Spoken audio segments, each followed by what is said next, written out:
Hello বন্ধুরা, আমি কাজল ma'am জ্ঞানজ্যোতি coaching সেন্টারের পক্ষ থেকে তোমাদের সকলকে জানাই স্বাগত। আমি তোমাদের ইউনিভার্সিটির অন্তর্গত মেজর হিস্ট্রি সাবজেক্টের মেসোপটেমিয়ার সমাজ ব্যবস্থা সম্পর্কে আজকে আলোচনা করব। আলোচনার আগে তোমাদেরকে একটা ছোট্ট ইনফরমেশন দিতে চাই। তোমরা যারা আমাদের কোচিং সেন্টারে যুক্ত হওনি কিংবা যুক্ত হতে চাও, তারা উপরে দুটি নাম্বার দেখতে পাচ্ছ, 6295916282 এবং 7076398606। এই দুটি নাম্বারের মধ্যে যে কোনো একটি নাম্বারে যোগাযোগ করে আমাদের সাথে যুক্ত হয়ে যেতে পারো। তো আর বেশি দেরি না করে আজকের টপিক সম্পর্কে আমরা আলোচনা শুরু করছি। প্রথমেই বলা হয়েছে মেসোপটেমিয়া শব্দটির অর্থ। গ্রিক ভাষায় মেসোপটেমিয়া শব্দটির অর্থ হলো নদীর মধ্যবর্তী ভূমি বা নদীর মধ্যবর্তী স্থান। এখানে নদী বলতে মূল দুটি নদীকে বোঝানো হয়েছে, টাইগ্রিস এবং ইউফ্রেটিস। মেসোপটেমিয়ায় সামাজিক শ্রেণীবিন্যাসকে মূলত তিন ভাগে ভাগ করা যেতে পারে, যেমন উচ্চতর, মধ্যতর এবং নিম্নতর শ্রেণীবিন্যাস। এবং এই উচ্চতর, নিম্নতর এবং মধ্যতর এই শ্রেণীবিন্যাস বিভিন্ন নামে পরিচিত। যেমন উচ্চতরে যারা ছিল তারা ওয়াইলাম নামে পরিচিত, মধ্যস্তরে যারা ছিল তারা মুশকেন্নাম নামে পরিচিত এবং নিম্নস্তরে যারা ছিল তারা ওয়ারজিন নামে পরিচিত। সমাজের উচ্চস্তর শ্রেণীতে যারা অবস্থান করত তারা ছিল পুরোহিত, অভিজাত, বণিক, শিল্পপতি এবং উচ্চ পদস্থকারী সরকারি কর্মচারীরা।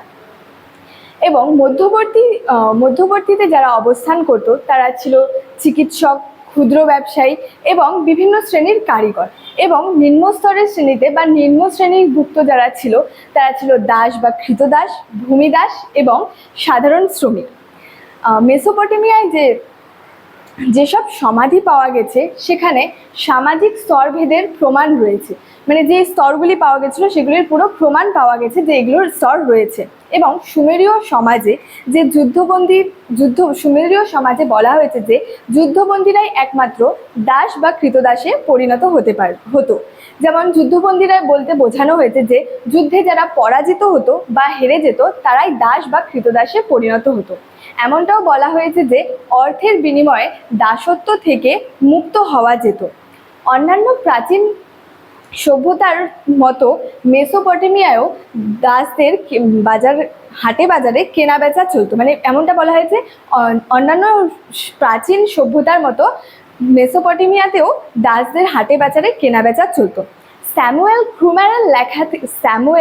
ক্রুম্যাল এর লেখা থেকে জানা যায় যে সুমেরীয় কৃতদাসরা ছিল বেশ সস্তা সুলভ। এমনটা বলা হয়েছে যে একজন কৃতদাস বা দাসের দাম একটা গাধার দামের থেকেও কম। সুমেরীয় সমাজে কৃতদাসদের অস্তিত্বও লক্ষ্য করা গিয়েছে। এবং এমনটাও বলা হয়েছে যে মেসোপটেমিয়ায় সাধারণ নারীরা সম্পত্তি রাখতে পারত। এই কারণে বলা হয় যে অন্যান্য প্রাচীন সভ্যতার মতো মেসোপটেমিয়ায়ও মেয়েরা অনেক বেশি স্বাধীন ছিল। তারা বিভিন্ন কারিগরির কাজে, বিভিন্ন শিল্পে, বিভিন্ন ব্যবসা বাণিজ্যে অংশগ্রহণ করতে পারত। তো স্টুডেন্ট, এটাই ছিল আজকে আমার আলোচনার বিষয়। ভিডিওটি ভালো লাগলে অবশ্যই like, comment, share and subscribe করে দিও এবং বন্ধুদের সাথে ভিডিওটি শেয়ার করে দিও। দেখা হচ্ছে পরবর্তী কোনো একটি ভিডিওতে। ততক্ষণের জন্য thank you so much. Thanks for watching.